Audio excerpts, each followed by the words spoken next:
the kingdom, you were the king. And when there was nothing, you were everything. Before foundations stood, before evil, before good, you were forever.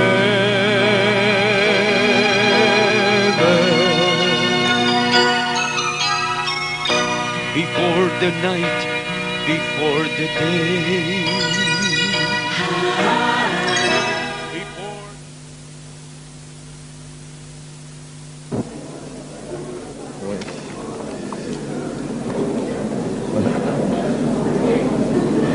Mesdames, Mesdemoiselles, Messieurs, je vous souhaite une très cordiale bienvenue au nom de l'Alliance évangélique romande de Bienne. Je souhaite tout particulièrement la bienvenue à notre invité, M. Serge Tarasenko, qui a bien voulu accepter de revenir à Bienne pour nous parler d'un thème d'actualité, la survie d'une planète en péril. Jardinier, où es-tu? Monsieur Serge Tarasenko, ingénieur électricien de formation, licencié S sciences physiques de la faculté de Paris, employé au commissariat de l'énergie atomique française dès 1956 et pendant de nombreuses années, a travaillé à plusieurs projets internationaux importants et contribué à la recherche spatiale dans le cadre du programme Ariane. Depuis 1987, il est écrivain, conférencier et répond à de nombreuses invitations d'églises, mais aussi d'organisations syndicales, d'associations parlementaires et politiques nationales et internationales. Nous le remercions d'avance de tout ce qu'il nous apportera pendant son séjour à Bienne. Avant de lui donner la parole, et pour ne pas devoir y revenir en fin de soirée, je me permets encore de vous donner quelques annonces. Et tout d'abord, je signale qu'après l'exposé de M. Tarasenko, il y aura la possibilité de poser des questions à l'orateur. Alors, veuillez y penser et les noter. J'informe également que toutes les conférences sont enregistrées et disponibles sur cassette audio et vidéo. On peut s'inscrire à la sortie. À la fin de la soirée, on nous présentera 2 livres et une brochure rédigés par M. Tarasenko. Ceux qui souhaiteraient contribuer aux frais occasionnés par cette série de conférences pourront le faire à la sortie. Et je donne la parole à M. Serge Tarasenko.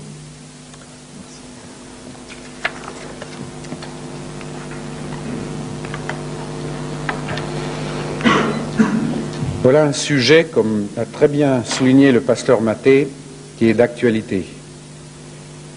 Et comme vous avez pu le lire sur les brochures, comme cela a été présenté également par le pasteur, cette série de soirées revient à écouter la prise de position d'un scientifique, c'est certain, d'un homme qui a travaillé dans le monde de la science, qui s'est également intéressé au-delà de sa propre discipline, la physique, à ce qui se passe dans l'univers, et pas seulement d'une façon technique. C'est un homme, l'orateur, qui s'est intéressé aussi de connaître les causes profondes du malaise dans la société, du malaise qui, quelquefois, se manifeste par une certaine forme de panique, d'angoisse, très souvent bien justifiée, car qui sait où va notre planète? Nous constatons que nos chefs de gouvernement sont de plus en plus dépassés par les problèmes, qui prennent un caractère de plus en plus planétaire. Et l'orateur que vous avez devant vous a étudié ce malaise il y a déjà depuis 30 ans au niveau du nucléaire. La crainte du nucléaire, il y a 30 ans, pour ceux qui se rappellent ce moment, n'était pas très vivante. Elle commençait à émerger et je me suis intéressé. Et j'ai découvert que les causes profondes sont bien au-delà du manque de compréhension de comment marche la puissance de l'atome, comment on l'utilise, quelles sont les conséquences. Et j'ai remarqué que ces causes profondes, je les retrouvais également au niveau de l'angoisse concernant l'avenir de la planète. Un avenir qui semble bien compromis, ne serait-ce que par les armements atomiques empilés, qui pourraient détruire, si on les utilisait, plus de 12 fois la planète. Une fois suffit, vous me direz. Mais s'il n'y avait que ça, c'est déjà une énorme menace. Il y a tout ce qui fait notre écosystème, c'est-à-dire la biosphère, la sphère qui entretient la vie physique, la vie biologique, qui nous donne notre nourriture, qui permet que nous évoluions dans ce cadre. Cette sphère est menacée. Elle est menacée par quelqu'un, l'homme, qui a peut-être, à certains moments de son histoire, joué à l'apprenti sorcier. Un apprenti sorcier pas forcément aveugle, qui faisait des choix alors qu'il était averti. Vous savez, un exemple précis dans cette histoire de menace sur notre planète, c'est l'effet de serre. Ce gaz carbonique qui est un écran de plus en plus important, qui empêche, entre autres, il y aurait beaucoup de choses à dire, que la chaleur qui est évacuée par le sol ne parte pas dans le vide intersidéral, qui la freine, qui en absorbe une grande partie, et qui fait que l'élévation de température moyenne de la Terre va progressivement détruire des micro-systèmes de notre écologie qui ne vivent que dans une marge très serrée de température. Plus que cela, elle fera que la fonte des glaces sera plus importante. On compte que le niveau de la mer montera. Les savants sont en désaccord entre eux concernant la quantité dont l'eau de la mer va monter et sur l'échelle de temps, mais le phénomène est certain. Des archipels entiers, dans les 100 ans qui viennent, risquent de disparaître de la surface de la Terre. En Angleterre, d'où je viens, nous avons déjà tracé une carte du littoral possible dans 50 ans. Et on voit que des villes importantes seront effacées.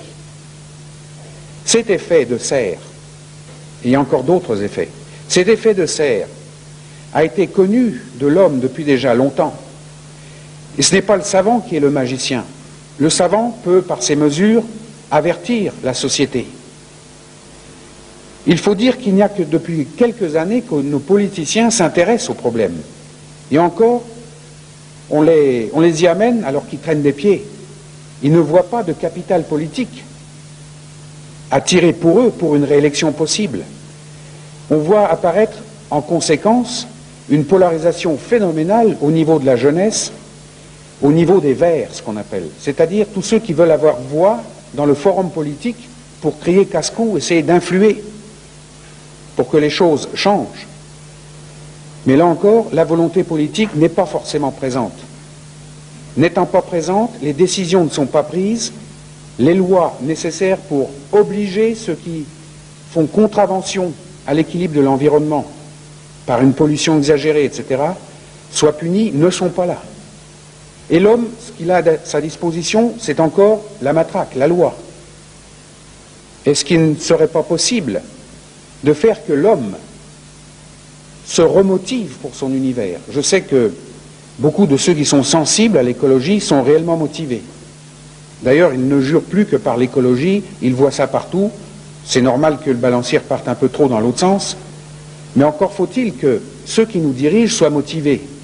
Ceux qui sont les chevaliers de l'industrie moderne soient motivés, conscients et volontairement prêts à réduire les bénéfices, quitte à redéployer leurs efforts d'une autre façon. Et ça, c'est pas encore évident. Survie d'une planète.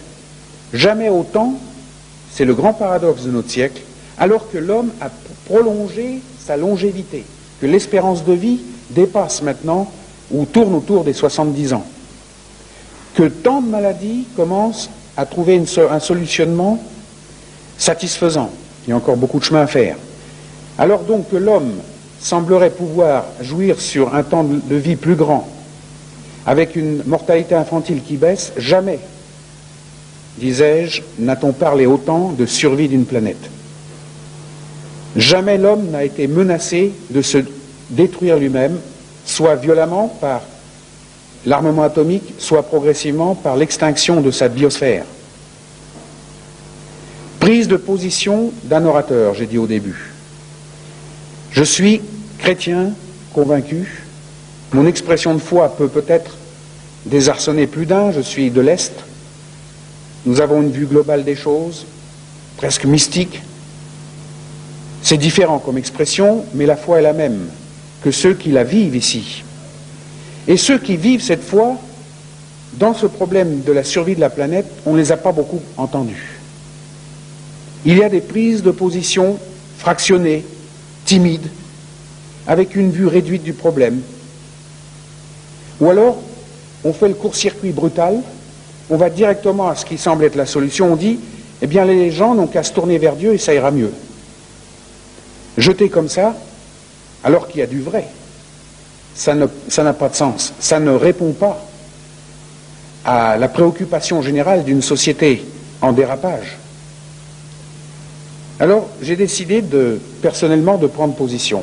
Mais pour prendre position, ce n'est pas comme on le ferait au moment de la période électorale.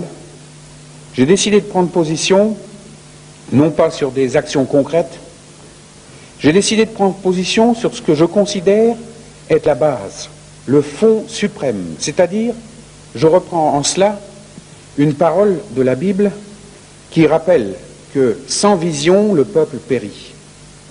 Vous voyez, ce qu'il nous manque dans notre monde moderne, c'est une vision globale des choses, un chemin clairement tracé, avec bien sûr la connaissance des limites, qui soit plus que des limites techniques, une connaissance des limites de l'homme naturel, une connaissance certainement plus approfondie des équilibres écologiques de la planète, mais aussi une réalisation que l'homme n'est pas un spectateur ou un acteur sur une scène qu'il appelle l'écologie, l'environnement.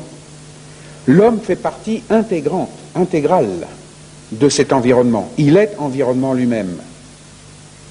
Et comme c'est lui qui tient les commandes, car tous ces problèmes ne seraient pas arrivés d'eux-mêmes, la nature est auto-équilibrante, elle s'équilibre d'une façon générale. S'il y a menace, c'est bien parce que l'homme a mis la main à la pâte d'une façon qui semble hors proportion, en dehors de l'équilibre. Donc, pour moi, prendre position, c'est examiner avec vous, au cours de 4 sessions, les causes du déséquilibre, les causes profondes, voir s'il y a un remède, et comment mettre ce remède en action. Car il serait très facile, à l'occasion d'une série de conférences comme celle-ci, de reprendre les problèmes qui nous assaillent au niveau des menaces sur notre environnement, et d'apporter peut-être une lueur nouvelle, des chiffres nouveaux. Les gens vont s'extasier. « Ah, je ne savais pas ça, je n'ai même pas lu dans les journaux. » Ah, je repars avec une connaissance supplémentaire. Mais on n'aura pas avancé d'un pas. Nous sommes arrivés à un tournant de notre histoire. Si dans les 15 années qui viennent, d'ici la fin du siècle, il n'y a pas un revirement fondamental des attitudes, des motivations, des décisions, c'est même pas la peine de parler d'un 21e siècle qui durera jusqu'à la fin. On se sera détruit avant, on se sera asphyxié avant. Prendre position comme je le fais, c'est donc aller au fond des choses, c'est donc nous éclairer mutuellement sur les causes profondes de ce déséquilibre, de réaliser que l'homme, faisant partie de l'environnement, mais ayant une action sur cet environnement comme le reste de la nature ne peut avoir, l'homme, s'il est pollué lui-même, comment voulez-vous que pollué lui-même, il puisse apporter une solution à la pollution de son environnement? Voilà où commence le vrai problème. C'est dans l'homme. Donc, très rapidement, au cours des sessions que nous allons voir, nous verrons apparaître des titres comme « Une vie qui n'est pas la vie », ça c'est demain soir, « Enfin le jardinier qu'on attendait », et pour terminer, le vrai retour à la nature. Nous ferons un zoom, comme on dit dans le langage technique du cinéma, sur l'homme. Mais ce soir, il faut quand même découvrir le contexte profond, au-delà de la nature, telle que nous la voyons, telle que nous l'aimons, ou telle que nous ne la comprenons pas. Au-delà de cette nature, il y a la toile de fond. est-ce que l'univers, dans ce que nous en voyons, au point de vue artistique, religieux, scientifique ou autre, mettant tous ces bilans ensemble, est-ce que l'univers n'est que cette série d'images que nous peignons à travers notre culture pendant des siècles, sinon des millénaires? Quelle est la réalité profonde de l'univers? A-t-il même un sens, cet univers? Et quand je dis l'univers, je ne dis pas seulement, quand on dit le mot univers, on pense aux étoiles, aux galaxies. L'univers, c'est aussi la Terre. Elle n'est pas le centre de l'univers, croyez-moi, mais enfin, elle a son rôle à jouer puisque nous sommes là ce soir. Nous, dans cet univers, avons-nous un sens? C'est cela que nous essayons de découvrir ce soir. Et je le fais dans ce que j'appelle être ma position ce soir de chrétien convaincu, qui a lu un livre, mais qui a fait plus que lire, qui a écouté un livre. Un livre comme la Bible, on peut le lire. Mais si on le lit sans l'écouter, on ne fait que lire un roman supplémentaire. Un roman qui, au niveau de la logique rigoureuse dans laquelle j'ai été formé, peut être bourré de contradictions, de choses inexplicables, voire rejetables. Mais à l'écoute du livre, veut dire que j'anticipe, je fais le pari de Pascal, j'anticipe le fait que si ce livre est là, quelqu'un l'a écrit au-delà des écrivains humains, quelqu'un qui a prétendu inspirer ces écrivains a permis qu'ils mettent sur papier des caractères, des phrases, mais surtout, non pas tellement pour écrire, mais pour interpeller l'homme qui va lire ce livre. L'interpeller, s'adresser à lui. C'est ainsi qu'une lecture passe progressivement à l'écoute. Écouter, on ne sait pas qui on écoute au départ quand on n'est pas croyant, mais comme nous le verrons, nous sommes animés de force, d'attraction vers le point de départ et le sens de toute chose qu'on ne peut pas ignorer. On peut les étouffer, mais elles ressurgissent toujours. C'est ainsi que les régimes totalitaires n'ont jamais réussi à évacuer l'instinct religieux. Même un régime aussi dur envers la religion que l'Albanie, qui a supprimé tout exercice religieux, constate aujourd'hui, commence à constater qu'elle n'a pas étouffé. L'instinct religieux, c'est la recherche que l'homme exerce en lui, autour de lui, pour trouver un sens à sa vie. Est-ce que tout se ramène simplement à ce souffle qui passe pendant 40, 50, 70 ans et qui disparaît, tout entre quatre planches, dans le fond d'un trou? Est-ce que la vie a un sens beaucoup plus grand? Et en fait, pas seulement la vie de l'homme, mais l'ensemble de l'univers. C'est la question que nous allons nous poser ce soir. Elle est importante, elle est vitale. Car entrer dans une vision globale de notre environnement, qui tient compte de tout, qui permet de voir ce qui a été de travers, impose au départ un regard sur le sens. On ne pourra pas le saisir ce soir, mais tout au moins on pourra en voir le reflet à travers ce livre que j'ai mentionné, la Bible.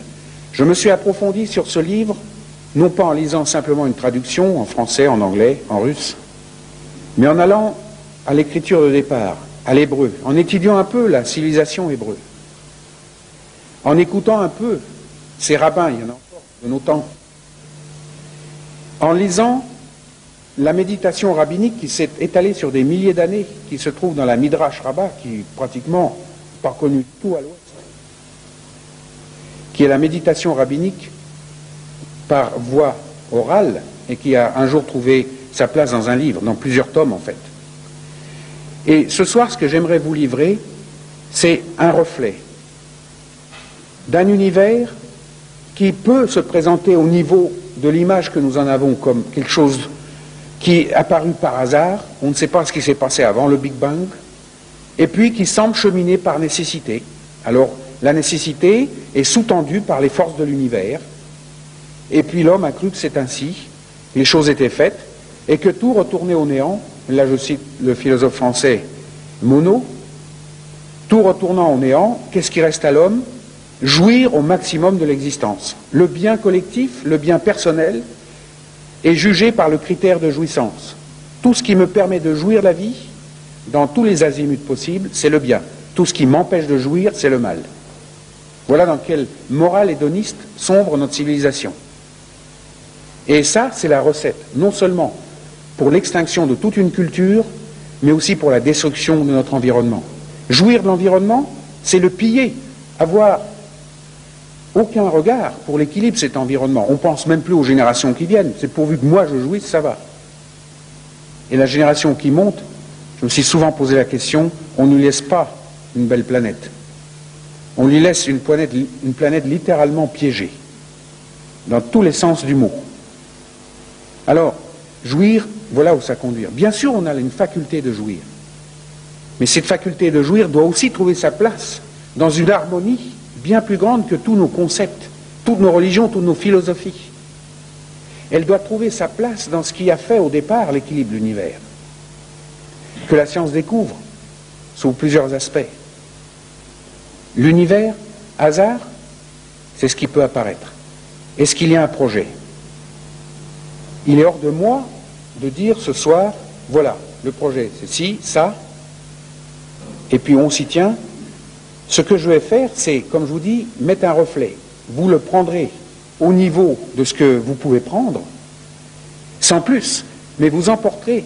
Et si ce que je vous dis correspond à une réalité authentique, vous en trouverez un écho profond en vous, pas forcément uniquement ce soir, mais tout au long des jours, des semaines qui viendront.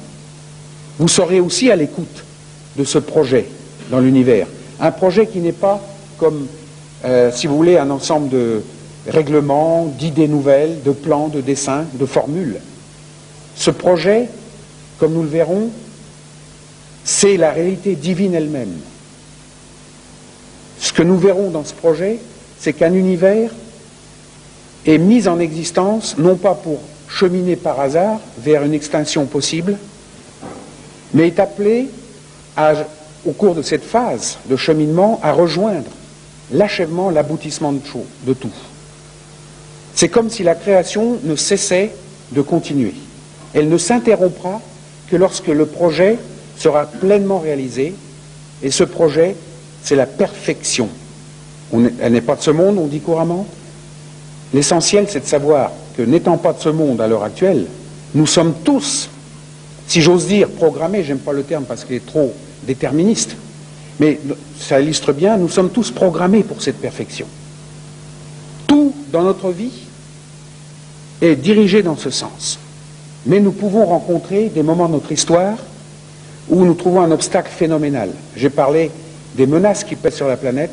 Je vois ça comme une menace temporaire. Je suis profondément optimiste de nature. Je crois que malgré les secousses que nous traversons, que nous traverserons et que nous avons traversées, eh bien, il y a quand même une continuité qui amènera les choses à la perfection. Alors, sans plus tarder, considérons ce projet et regardons ce que la Bible nous dit dans ce livre de la Genèse. Je ne vais pas lire le livre de la Genèse complètement, ni même le premier chapitre, mais j'aimerais simplement faire quelques réflexions sur quelques passages.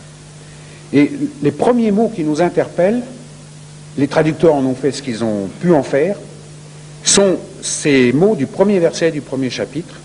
Au commencement, Dieu créa les cieux et la terre. Alors nous lisons dans nos églises, en supposant que ça veut dire quelque chose. Certains se lancent sur une tentative d'explication, mais souvent, cette tentative d'explication est déjà moulée dans un préconditionnement culturel. J'ai été frappé de voir à quel point, dans notre civilisation occidentale, ce que j'appelle le préjugé rationaliste domine, même la théologie du monde occidental. On essaye de faire apparaître les choses logiquement. On essaye de donner une image qui soit digestible par la culture dans laquelle nous vivons, en ce qui concerne la Bible. On la rationalise aussi. Loin de moi l'idée de dire que la raison est mauvaise, au contraire. Mais comme dans beaucoup de choses, la raison, à côté de sa longueur d'onde qui amène l'équilibre, qui maintient l'harmonie, si elle est en dehors de l'équilibre, se retourne contre l'homme. C'est ça le grand drame du déséquilibre. Tout ce qui est à côté des conditions dans lesquelles l'harmonie est viable se retourne contre l'homme. Et souvent, elle a un caractère d'illusion, cette forme de déséquilibre. Elle nous fait croire que ce qu'on appelle déséquilibre, d'aucuns osent nommer déséquilibre parce que ce sont des gens, des chrétiens, des gens religieux, qui veulent faire passer un sentiment de culpabilité sur la planète, eh bien en fait, c'est tout à fait l'équilibre. La raison n'est pas un déséquilibre, mais c'est notre façon d'utiliser qui peut devenir un déséquilibre, qui se retourne contre nous. Et même le poids qu'on a donné à la raison est maintenant de plus en plus allégé. Je vais faire là une parenthèse importante qui va caractériser la fin de ce siècle. En pointe de la science, avec la puissance des machines que nous avons, avec ce pouvoir de pénétration que nous avons dans l'intimité de la matière, nous nous sommes aperçus que toutes ces lois que la raison, la logique cartésienne avait dégagées de notre interprétation de l'univers à travers nos théories s'effondrent. De plus en plus. On voit d'abord apparaître un désordre. Ainsi, l'homme invente vite l'outil du calcul des probabilités, parce qu'il se rend compte que, quand on regarde en première approximation, par exemple, un vaisseau spatial qui se déplace, on peut calculer exactement son temps de retour, son point de retour, parce que c'est vu à grande échelle. Mais si j'examinais les atomes et au-delà des atomes, en profondeur, toute la couche subatomique, en dessous de l'atome, de ce qui constitue ce vaisseau spatial, je serais absolument étonné de constater deux choses. La première, c'est que ces atomes ne suivent aucune loi connue de l'homme. Ils semblent se comporter dans une anarchie totale. Chacun a son comportement particulier qui ne correspond pas à celui du voisin. Il y a quand même des lois de ressemblance qu'on cerne par des probabilités, et ce qui fait dire à l'homme que maintenant, au niveau intime de la matière, il n'y a rien de défini, déterminé. Tout ce qu'on peut voir, c'est une probabilité de voir, par exemple, un électron ici, mais il peut être aussi bien là-bas. Même le concept d'électron est battu en brèche. On en a besoin comme un outil, on a été très loin en électronique, les microprocesseurs, les ordinateurs, mais quand on veut s'interroger sur l'essence même des choses, on se rend compte que même là aussi, ce qu'on a nommé électron ne correspond à aucune réalité en tant que telle. Le mot électron, riche de sens, il faudrait écrire des volumes pour parler de la théorie de l'électron. Ce n'est pas simplement une définition de Larousse. Eh bien, cet électron en question, cette théorie, ne décrit pas la réalité de l'électron, mais elle décrit la façon dont notre cerveau travaille pour décrire ce qu'il ressent lorsqu'il observe ce qu'il a appelé un électron. Il y a une décantation, en d'autres termes, qui se produit. Une décantation entre ce qu'est la réalité et ce que nous en faisons. L'exemple que je donne le plus couramment, c'est l'exemple du vent dans les arbres. Personne n'a jamais vu le vent. Par contre, on sait qu'il y a du vent parce qu'il y a des arbres, des feuilles qui bougent, des branches qui plient, un bruit qui provient de la vibration de certaines choses qui ne sont pas bien fixées, une caresse sur le visage. On sait qu'il y a le vent par les effets qu'il crée. Le vent, on ne le voit pas. Si je supprime les objets qui bougent, les feuilles, les objets mal fixés, si je retire la sensibilité de ma peau pour empêcher que je sente une caresse, je ne saurai jamais qu'il y a le vent. Je ne sais qu'il y a le vent, invisible, que parce qu'il se manifeste à travers des phénomènes visibles. Ça illustre ce que le savant découvre en cette fin de siècle. Que tout ce qu'il croyait être la réalité au niveau matière, énergie, temps, espace, vie biologique, forme, couleur, peu importe. On peut décrire l'univers pendant des années.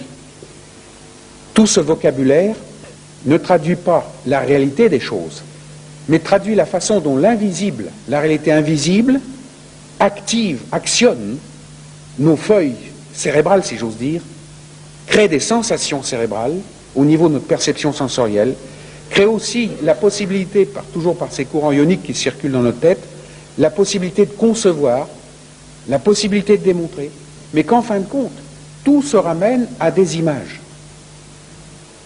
Ce qui fait que l'homme est prisonnier de ces images, même lorsqu'il parle de Dieu. À la limite, il utilise son cerveau, il utilise des sentiments, il utilise quelque chose dont il est conscient. Il faut qu'il ressente. Personne ne va parler de Dieu s'il ne ressent rien.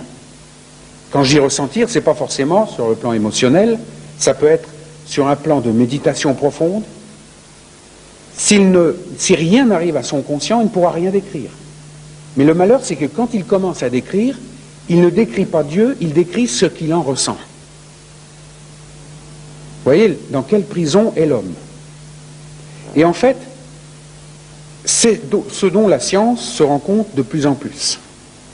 Je pourrais parler d'autres aspects qui sont encore plus troublants, mais disons que grâce à la science de la connaissance, les ordinateurs neuronaux de la 5e génération, l'homme découvre de plus en plus comment fonctionne son cerveau et montre d'une façon claire que nous ne travaillons qu'avec des images.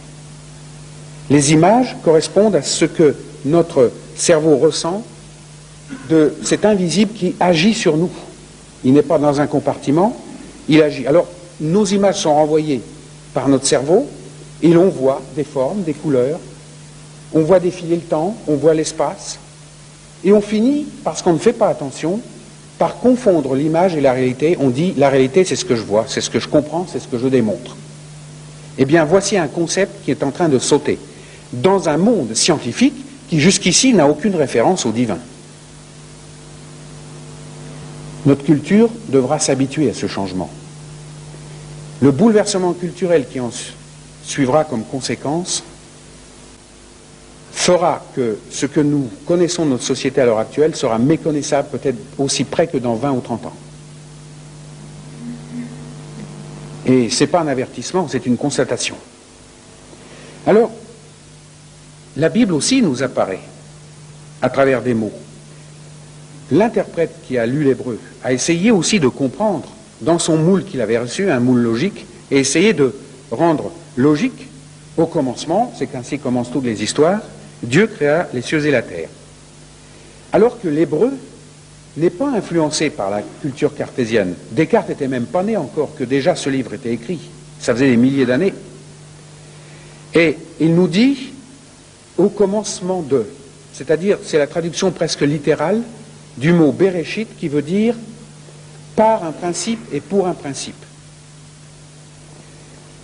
Ça voudrait dire ceci: à cause d'un principe, par ce principe et dans la vue de ce principe, Dieu crée les cieux et la terre. Alors déjà, un traducteur normal de la Bible ne peut pas traduire comme ça. Il a utilisé le mot commencement parce que dans le langage hébreu, commencement, c'est exactement synonyme de projet, un projet. Supposez que vous soyez un constructeur d'une voiture nouvelle ou d'un engin nouveau. Un engin qui vous permettrait, par exemple, lorsqu'il y a la circulation qui est bloquée, parce que tout le monde sort de l'usine en même temps, de vous élever un peu au-dessus, de passer au-dessus de tout le monde et reprendre la route au-devant du bouchon. Bon, c'est utopique, mais moi j'ai souvent rêvé d'avoir une voiture comme ça. Je pensais souvent aux câbles haute tension qui pourraient me gêner. Mais supposez que nous soyons les concepteurs d'un tel engin. On met un projet en route, on tient compte de ce que l'on veut, on est suffisamment cultivé, on prépare tout cela, et puis on ne fait pas ça simplement pour faire un projet. Il y a un dessin, il y a, si vous voulez, comme une finalité. Vous le faites pour quelque chose. J'ai dit dans ce cas utopique que c'est pour passer au-dessus des bouchons de circulation. Partout, les inventeurs de machines n'ont pas fait par hasard. Il n'y a que le laser qui est venu un peu par hasard. Le laser, c'est quelque chose, on cherchait tout à fait autre chose et puis on a découvert le laser. Ça arrive en science. Mais dans l'ensemble, il y a un dessin. Alors le mot hébreu, qui parle du principe, et exactement englobe cette dimension de il y a un projet, il y a un dessin, il y a un sens et il y a un aboutissement. Et qu'une fois que c'est mis en route, rien ne peut empêcher, arrêter, détourner l'accomplissement de ce dessin. Mais surtout, ce dessin, on ne le voit pas tant qu'il n'y a pas eu un commencement. Donc le traducteur, il n'a retenu que le mot commencement. Il a dit au commencement. Certains ont suggéré au commencement de, virgule, ça sonne déjà pas français. Vous voyez comment, pour des raisons purement linguistiques, on a considérablement réduit la portée d'une richesse extraordinaire disponible à l'homme dès les premiers mots de la Bible. Et il continue en parlant, les versets 2 et 3, la terre était informe et vide, il y avait des ténèbres à la surface de l'abîme, et l'Esprit de Dieu se mouvait au-dessus des eaux. Dieu dit que la lumière soit, et la lumière fut. Dieu vit que la lumière était bonne. Dieu sépara la lumière d'avec les ténèbres. Dieu appela la lumière jour, il appela les ténèbres nuit. Il y eut un soir, il y eut un matin, et ce fut le premier jour. Voilà un autre récit, la suite, qui nous est presque jeté en pâture. Alors si on est là simplement dans le désir de comprendre, on est déjà perdu. Parce qu'on rejette les schémas classiques, traditionnels, en disant, bah oui, au début, bah, il y avait la Terre, on ne pense même pas au restant de l'univers, on dit, il y avait la Terre, vous voyez comme on est déjà anthropocentriste, on pense la Terre est le centre, et on dit cette Terre, eh ben, c'était comme un magma, et puis il faisait sombre, et puis l'Esprit de Dieu se mouvait. Là, on voit encore plus mal ce que c'est. Et puis d'un seul coup, Dieu dit, eh ben, qu'il y a la lumière, fait ça, et c'est comme si l'électricité est allumée, d'un seul coup, on voit clair. Et puis, Dieu apprécie ce qu'il vient de faire, et il sépare, il fait une frontière entre lumière et ténèbres. Ben, on n'a pas beaucoup avancé. Alors on glisse vite là-dessus. On se projette plutôt dans des passages qui nous interpellent davantage, nous semblent plus intéressants. Et on glisse là-dessus. Alors que là, en revenant au texte original, dans cette richesse unique, absolument unique de l'hébreu, il y a une vision extraordinaire. D'abord, la terre informe et vide. Le mot hébreu, c'était tohu bohu. Tohu bohu, enfin, ça devrait être tohu bohu, mais c'est dur à prononcer, alors on le prononce avec un U. Tohu veut dire désolation, désert, pas de repère. Mais il y a un trait d'union entre tohu et bohu, ça veut dire que c'est l'ensemble, comme un recto verso d'une page, inséparable. Si la Terre, au départ, ne donne aucune indication, la Terre, je précise tout de suite, c'est pas la Terre-planète.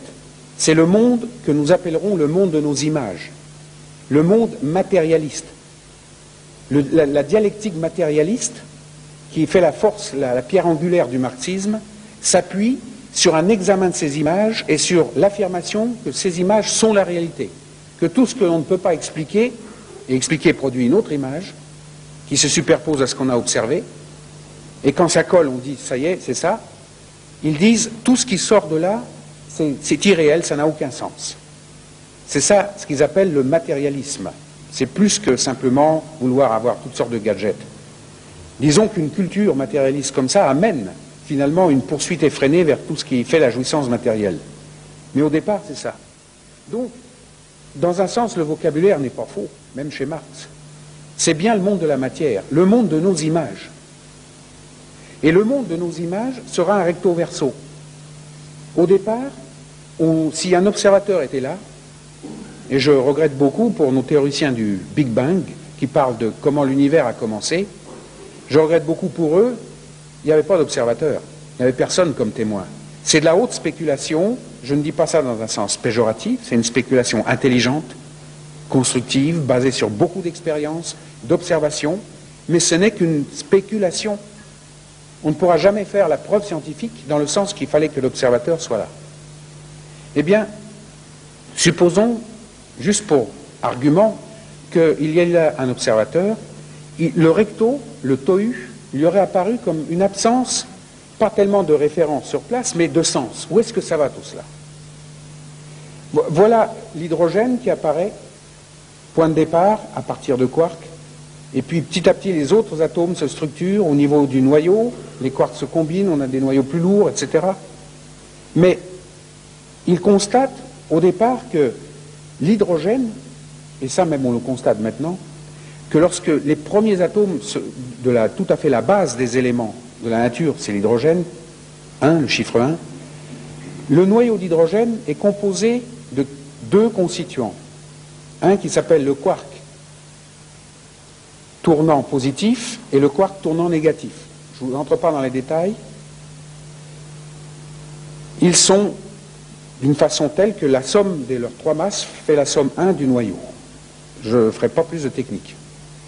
Mais ce qui impressionne celui qui observe cela, même au niveau du XXe siècle, c'est de constater qu'au départ, lorsque les atomes se forment, il y a des quarks positifs, des quarks négatifs en masse, mais ils s'associent toujours 2 et 1. 2 positifs, 1 négatif, 2 positifs, 1 négatif. Ils commencent tous dans cette série-là. Ensuite, ils s'associeront davantage. Quand la base est déjà créée avec les 2 positifs et le négatif, c'est ce qui forme le noyau d'hydrogène. Et il faudra attendre le XXe siècle, il faudra attendre un physicien comme Jean Charron. Oh, celui-là a été décrié par ses collègues en France, parce qu'il a osé parler de psychomatière.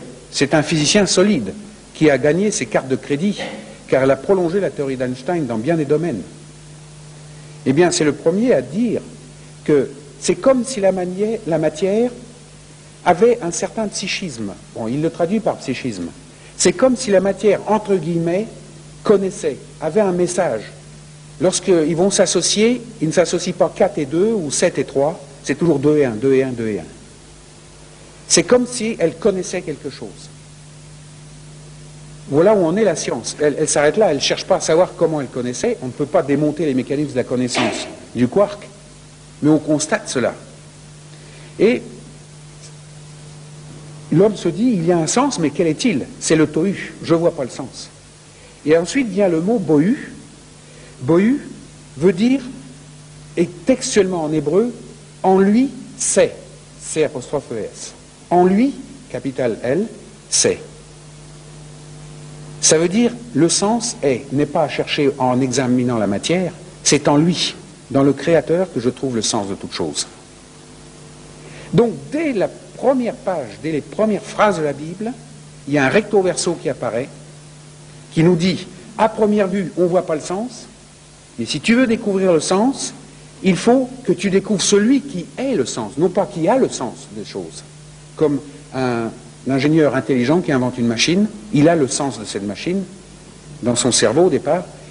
Là, c'est encore plus fort, il est, verbe être, le sens. Alors, ce qui surprend quand on revient au premier verset, dans ce Bereshit, c'est la première lettre du premier verset, du premier mot de la Bible, c'est un bet.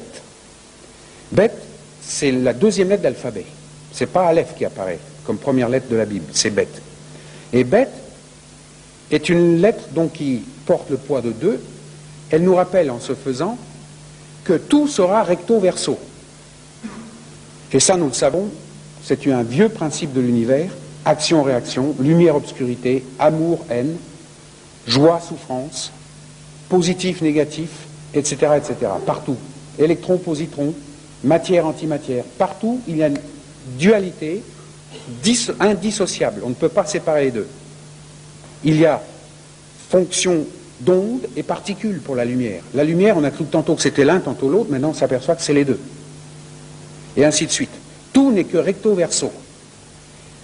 Mais, qui plus est, si j'avais un tableau, je vous écrirais la lettre bet, ça ressemble, vous savez que l'hébreu se lit de votre droite à votre gauche. Il ne se lit pas comme le français, et la première lettre se trouverait donc complètement au bout de la page à droite, et elle aurait la forme d'un C à l'envers. Et la méditation hébreu dit, tu vois, tout commence dans cette lettre. Si tu cherches le sens des choses en te retournant en arrière, tu trouves un mur. Supposez que vous êtes enfermé dans ce C, dans ce bet. Si vous voulez reculer, si vous regardez, si vous voulez connaître le sens des choses en étudiant l'origine non seulement de la planète, mais de l'univers et de l'homme, vous n'y arriverez pas. Alors ça, vous finirez avec des images, mais ça correspondra à aucune réalité. Si vous cherchez au-dessus, vous ne trouverez pas. Dans quelque chose de plus grand, de plus glorieux que vous voyez. Si vous cherchez en dessous, là où toutes les choses se terminent, la poussière de la terre, là où nous retournons, vous ne trouverez pas non plus. En fait, le dessus, c'est la vie à son paroxysme, en dessous, c'est la mort. Ni l'arrière, ni le dessus, ni le dessous. C'est en avant que vous le trouvez. Et cette vision de en avant est répétée par la méditation hébreu pendant des millénaires, et ressort cet axiome, un proverbe, si on peut dire, si tu veux savoir d'où tu viens et le sens de ta vie, il faut que tu regardes où tu vas. C'est là que tu le trouveras. Et c'est exactement l'écriture de la lettre bête. Et ça, c'est exactement ce que Tohu Bohu va vouloir dire. Le Tohu, c'est arrière, au-dessus, en dessous. Le Bohu, c'est en avant. Mais pour voir en avant, que dois-je faire? Est-ce que je vais m'approfondir sur une idée de Dieu? Est-ce que pour connaître le sens de l'univers, il faut que je découvre là où toute chose aboutisse? Je découvre par la Bible que toute chose revient en Dieu, dans la perfection. Est-ce que c'est un examen de Dieu? Est-ce que c'est une méditation, une idée? Une écriture théologique? Rien de tout cela. Parce que les idées, les méditations, les écritures ne sont encore, comme dans l'histoire du vent et des feuilles, que essayer de décrire le vent par le mouvement des feuilles. Dire que le vent, c'est le mouvement des feuilles. C'est pas vrai. C'est l'effet du vent, le mouvement des feuilles. Finalement, cette aspiration que l'homme a de savoir où vont les choses. Quel est le sens de ma vie aujourd'hui, là, au XXe siècle, en ce 3 novembre, et au-delà, et même dans mon passé? On me dit, il faut aller jusqu'à la fin. Mais moi, je serais mort avant de connaître le sens des choses. Et la Bible dit, pourtant, c'est en lui. C'est pas un examen de lui, c'est pas une réflexion sur lui qui te fera découvrir ça. Parce qu'une réflexion sur lui ne pourra jamais être qu'une image de lui. Il y a encore deux, il y a moi et lui. Mais si tu entres dans cette unité divine, si tu en fais partie intégrante, totale, à ce moment-là, tu vois qui tu es, tu vois le sens des choses, et tu le vois beaucoup plus qu'avec ton cerveau. Tu le vois comme Dieu le voit. Voilà ce que déjà, dès les premiers mots de la Bible, ce qui est dit dans la tradition hébreu en ce qui concerne le sens de ce projet divin. Et elle continue. Elle parle des ténèbres à la surface de l'abîme et que ces ténèbres, finalement, sont décantées par rapport à la lumière. Alors là encore, vous voyez comment notre corset culturel nous pousse à chercher une explication du type rayonnement. Est-ce que c'était la lumière telle que nous la connaissons? Est-ce que c'était le rayonnement électromagnétique? Est-ce que c'est le rayonnement de départ, de l'origine? On ramène tout à des concepts. Et pourtant, la méditation des rabbins sur des millénaires nous ramène toujours au « je ne reconnais pas d'une façon uniforme ». Les rabbins n'ont pas tous péroré la même chose. Chacun a apporté sa contribution, un peu comme une immense pierre précieuse, où chaque facette serait une contribution d'un rabbin donné, ou d'une école rabbinique donnée. Mais l'ensemble, ce qui compte, ce n'est pas les facettes, c'est l'ensemble, c'est la pierre précieuse. Et ils nous disent, lumière est synonyme de connaissance. Ça, nous le savions déjà au niveau populaire. J'ai la lumière sur tel problème. Souvent, on associe lumière et connaissance. Dieu créa la lumière, c'est-à-dire qu'il créa la possibilité de connaître. Mais il y a aussi la ténèbre. Et vous allez me dire, qui a amené la ténèbre? Beaucoup de gens disent, mais c'est Satan, la ténèbre, c'est lui le prince des ténèbres. Alors ça y est, on a déjà fait la grande erreur manichéenne, on a divisé le monde en deux. Il y a Dieu d'un côté et sa lumière, et puis il y a Satan et les ténèbres. Et cette vision un peu presque schizophrénique, j'allais dire, schizophrénique dans le sens qu'on fait deux mondes schizophréniques séparés, nous poursuit jusqu'à notre niveau du vécu. On est prêt à remercier Dieu quand tout va bien et élever le poing vers le ciel et dire c'est pas un Dieu d'amour quand ça va mal. Et même au niveau de ceux qui croient, on dit quand tout va bien c'est Dieu, quand ça va mal c'est Satan. Ce qu'on ne réalise pas, c'est qu'il y a là encore un recto verso. Rappelez-vous, tout ne sera que recto verso. Si Dieu crée les ténèbres, comme c'est un recto verso, forcément il y a aussi la ténèbre. Et nous verrons demain que quand le mal et le bien sont à regarder, ils se regardent aussi dans un recto verso. Ils sont inséparables. Ce n'est pas deux êtres à part qui chacun fait son petit boulot. Il y en a un qui travaille du côté du bien, l'autre du côté du mal. C'est encore une vision à coup d'image. Le recto verso, c'est la possibilité de connaître et la possibilité d'ignorer. Non, c'est plus subtil que ça. Parce que la ténèbre, et vous m'excuserez d'utiliser le singulier, je trouve que c'est beaucoup plus riche dans la langue française, la ténèbre n'est pas l'opposé de la lumière, dans le sens que c'est l'absence de lumière. La ténèbre, c'est l'illusion d'être dans la lumière alors qu'on ne sait rien. C'est l'illusion de connaître alors qu'on ne connaît rien. Et plus tard, quand l'homme apparaîtra, j'en ai parlé beaucoup tout à fait au début, nous savons ce que c'est cette illusion. Nous sommes faits avec une faculté d'avoir des images. On ne peut avoir que des images de la réalité invisible qui nous entoure et dont nous faisons partie. On ne peut avoir qu'une image de soi. On ne peut avoir qu'une image de ses parents, de ses frères et sœurs, de ses enfants. Je n'ai qu'une image de vous, vous n'avez qu'une image de moi. Personne ne peut voir ce soir avec ses yeux humains, notre réalité. Eh bien, avec ces images, l'homme peut se créer un univers dans lequel il s'auto-satisfait. Il est content, il dit, moi, je refuse tout ce que je ne démontre pas. Démontrer, rappelez-vous, c'est une image. Moi, je n'accepte pas ce qui sort du monde de mes images. Pour moi, la réalité, ce sont mes images et c'est tout. Eh bien, celui-là croit connaître et il est dans l'ignorance. Parce qu'il n'a pas du tout mis le pied à l'étrier, il n'est même pas entré dans la réalité. En fait, il en faisait partie sans le savoir. Il ne sait pas ce qu'elle est. Et il a réduit sa connaissance de la réalité à beaucoup moins que ce qu'elle est. Des images. Il a réduit le vent à un mouvement des feuilles. Il dit, le vent, mais qu'est-ce que c'est que ces histoires invisibles? Pour moi, le vent, c'est des feuilles qui bougent. Comme si le vent pouvait être la somme de millions de feuilles qui bougent. Vous voyez dans quelle impasse l'homme s'engage lorsqu'il est dans la ténèbre. Il a l'impression qu'il connaît, mais il ne connaît pas. Donc, au départ, ce dessin, ce projet va se manifester par une série, une succession de recto-verso, dont lumière-obscurité, connaissance et apparence de connaissance en font une partie intégrale. Mais Dieu sépare. Ça ne veut pas dire que cette séparation va être vécue dès le départ. Pour Dieu, le temps n'existe pas. En fait, le temps, pour nous, on voudrait bien que dès le départ, l'homme puisse dire, ah ben ça y est, moi je sais quand je suis dans la lumière, dans la connaissance, et je sais que je crois connaître alors que je ne connais pas. Il aimerait bien. Et pourtant, ce n'est pas dès le départ. La possibilité est créée, mais elle n'émergera dans notre niveau de choses actives, concrètes, vécues tous les jours, qu'à un temps donné.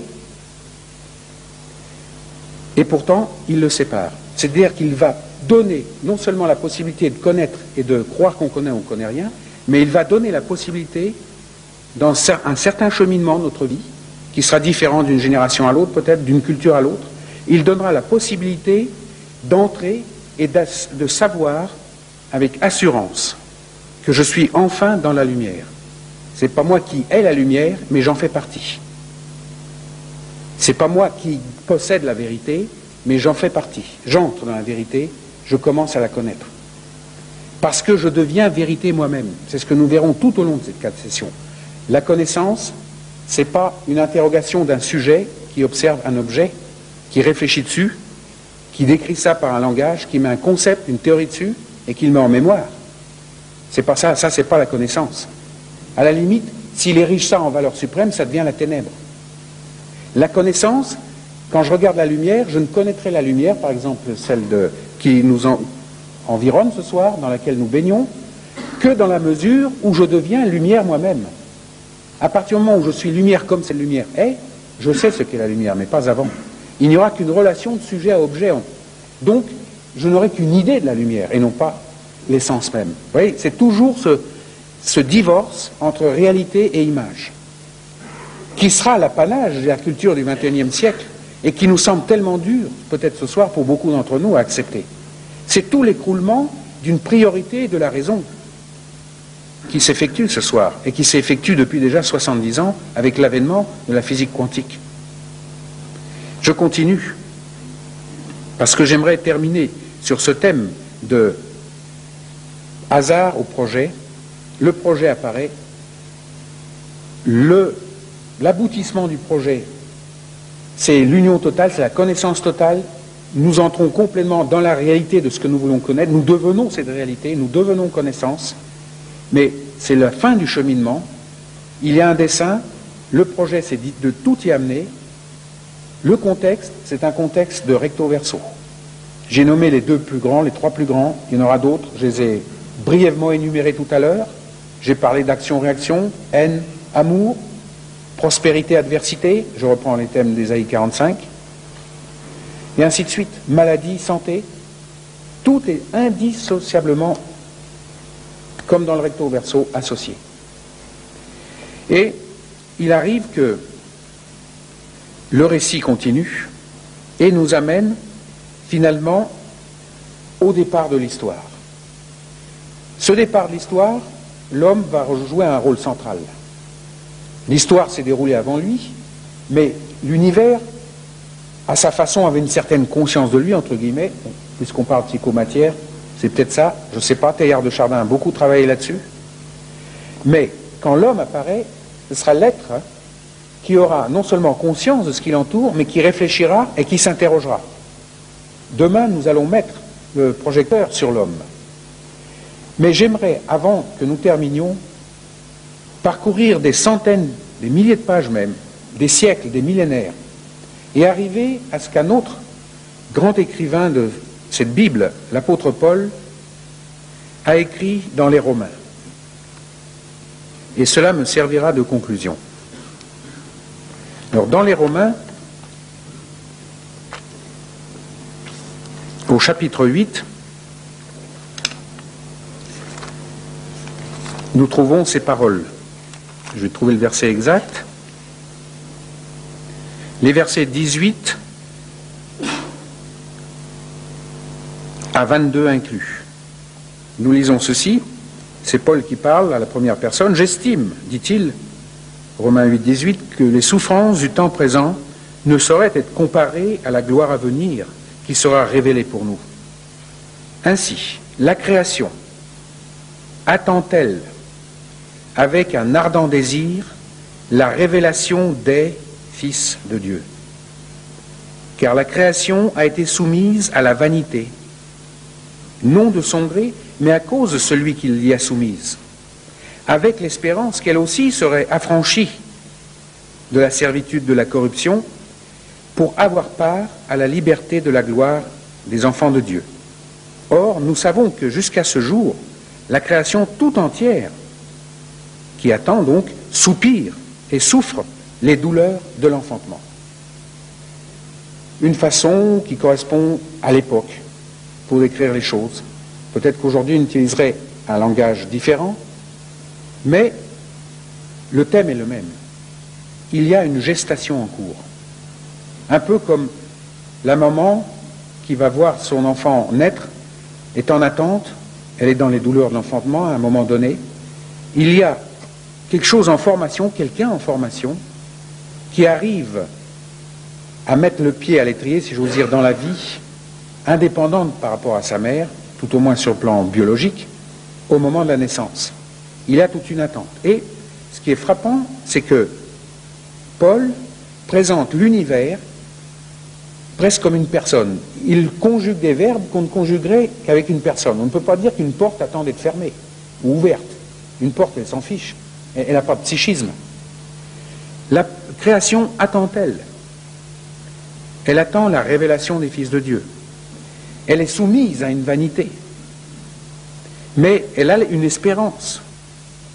Et elle soupire et elle souffre. Comme si l'univers pouvait être assimilé à une super personne. En fait, c'est tout ce dessein divin qui s'exprime à travers ces 3 versets.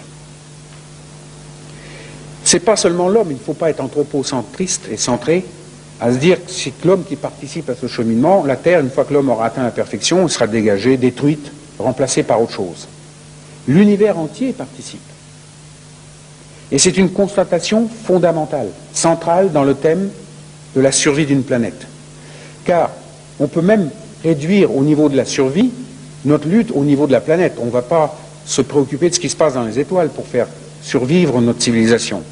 Bien que certains pensent à une évacuation possible de pans entiers de civilisation vers d'autres planètes, à condition que la vie soit possible, ce qui n'est pas prouvé du tout.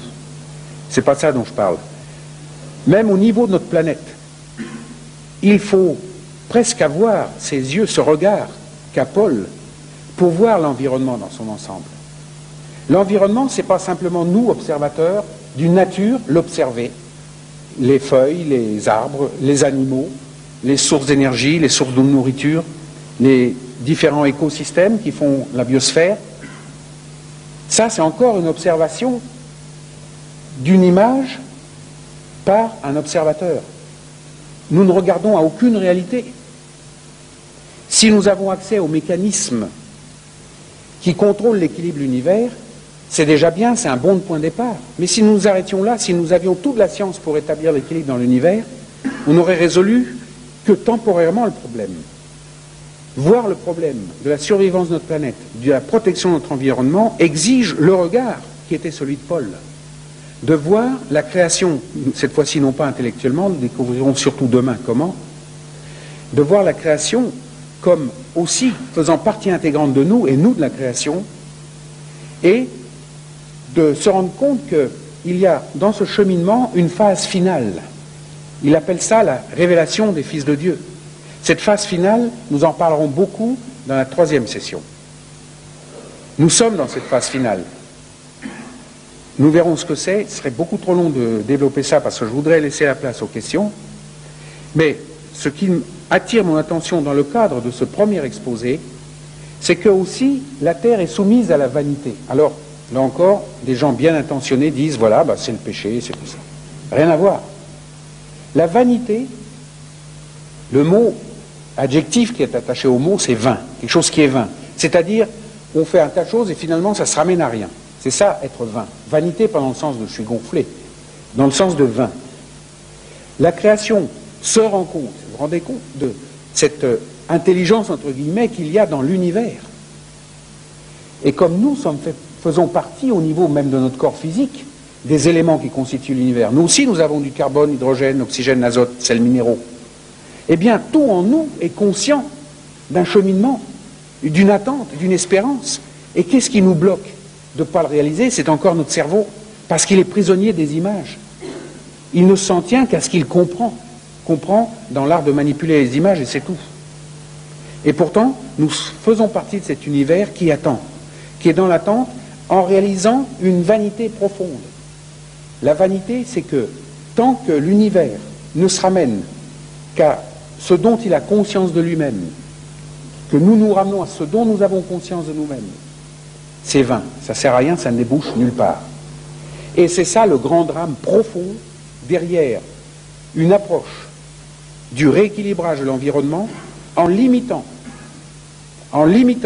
cette action de rééquilibrage à simplement une connaissance meilleure des mécanismes de l'univers, une volonté politique de faire que ça aille mieux, etc. C'est une lutte de barrage. Si vous voulez, c'est une survie.